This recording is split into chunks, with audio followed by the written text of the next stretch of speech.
الرحيم الحمد لله رب العالمين والصلاة والسلام على أشرف الأنبياء والمرسلين نبينا محمد وعلى آله وصحبه أجمعين ومن تبعهم بإحسان إلى يوم الدين أما بعد. وعن عبادة بن الصامت رضي الله عنه قال قال رسول الله صلى الله عليه وسلم لا صلاة لمن لم يقرأ بأم القرآن متفق عليه. نماز بڑی عظیم عبادت ہے اور نماز کو ہم اپنی مرضی اپنے طریقے سے نہیں پڑھ سکتے. نماز پڑھنے کا طریقہ شروع سے لے کر آخر تک صحیح سند اور صحیح احادیث کی روشنی میں درج ہے. اللہ کے نبی صلی اللہ علیہ وسلم نے بیان فرمایا صلو کما رأیتمونی اصلی، نماز اسی طریقے سے پڑھو جس طریقے سے تم نے مجھے نماز پڑھتے ہوئے دیکھا ہے. صحابہ کرام نے دیکھا، اس کو وہ طریقہ نقل کیا، اس کو بیان کیا، پھر وہ اپنے شاگردوں کو انہوں نے بیان کیا، پھر اس طریقے سے وہ طریقہ ہم تک پہنچا.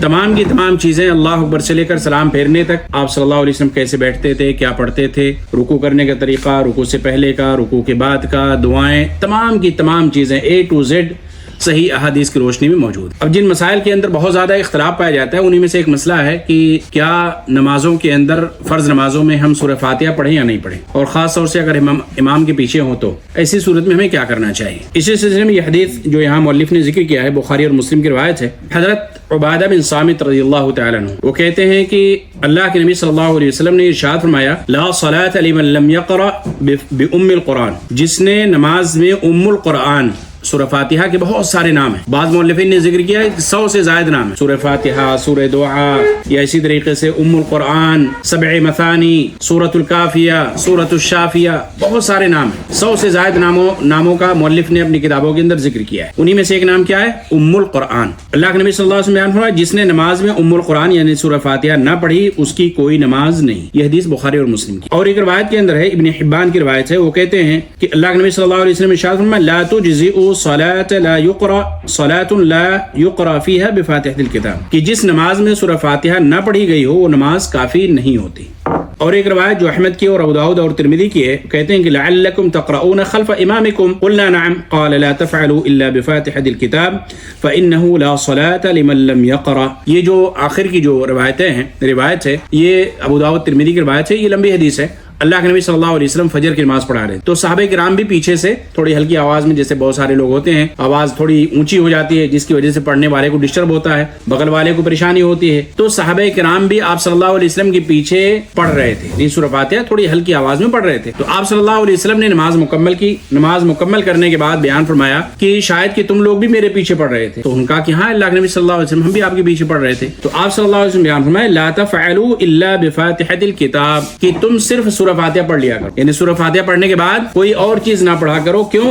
فإنه لا صلاة لمن لم يقرأ بها، اس لیے کہ جس نے سورہ فاتحہ نہیں پڑھی اس کی نماز نہیں ہوتی یا نہیں ہوگی یا ناقص ہے. یا بعض روایتوں کے اندر آتا ہے فَيَا خِدَاجٌ فَيَا خِدَاجٌ فَيَا خِدَاج، جس نماز میں سورہ فاتحہ نہ پڑھی وہ نماز ناقص ہے، یعنی وہ ادھوری ہے، اس میں کچھ کمی رہ گئی، یا اس طریقے کے الفاظ موجود ہیں. تو معلوم یہ ہوا کہ ہر نماز چاہے وہ فرض ہو، سنت ہو، نفل ہو، جماعت کے ساتھ ہو یا آپ اکیلے پڑھ رہے ہو، امام کے پیچھے ہو یا امام یا آپ اکیلے پڑھ رہے ہو، سری ہو جہری ہو، ہر نماز کے اندر سورہ فاتحہ پڑھنا کیا ہے؟ ضروری ہے. ہر نماز کے اندر سورہ فاتحہ پڑھنا ضروری ہے. نماز کا ایک اہم رکن کیا ہے؟ سورہ فاتحہ ہے. جیسے نماز کے بہت سارے ارکان، جیسے سجدہ کرنا، رکوع کرنا، آخری تشہد ہے، قیام ہے، یہ ترتیب ہے، یہ ساری چیزیں کیا ہیں؟ نماز کے ارکان میں سے ہیں.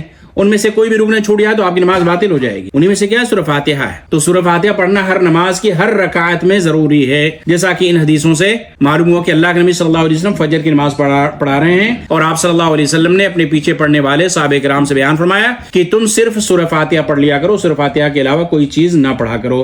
تو اس سے معلوم ہوا کہ مقتدی جو پیچھے رہنے والے ہیں ان کو سورہ فاتحہ پڑھنا کیا ہے؟ ضروری ہے. یہ نماز کا ایک اہم حصہ ہے اور اس کے بغیر نماز مکمل نہیں ہوتی. اب بعض لوگ یہ کہتے ہیں کہ نہیں جہری نماز ہے تو نہیں پڑھیں گے، سری نماز یعنی جس میں خاموش تلاوت ہوتی ہے، جس میں آواز بلند نہیں کی جاتی، اس میں پڑھیں گے، یا اس طریقے کی چیزیں. لوگوں کے اندر اختلافات موجود ہے. بعض کہتے ہیں کہ نہیں امام ہے تو امام کی ساری تلاوت مقتدی کی تلاوت ہے، پیچھے والوں کو پڑھنے کی ضرورت نہیں.